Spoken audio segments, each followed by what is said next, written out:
रहीम। आज मैंने Bolan medical hospital को विज़िट किया और मुझे बड़ी डिसअपॉइंटमेंट हुई। बड़े अफसोस की बात है जो हॉस्पिटल की हालत है, जिस तरह ओपीडी पे पर्ची सिस्टम है।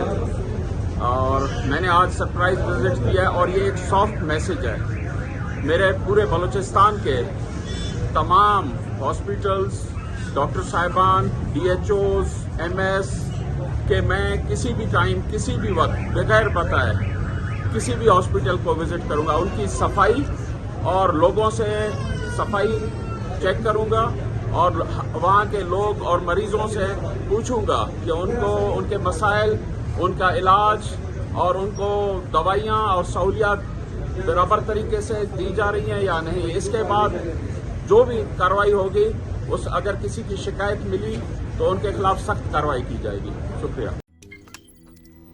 रोजनामा कुदरत की वीडियो देखने के लिए अभी YouTube चैनल पर सब्सक्राइब करें और बेल आइकन पर भी क्लिक करें।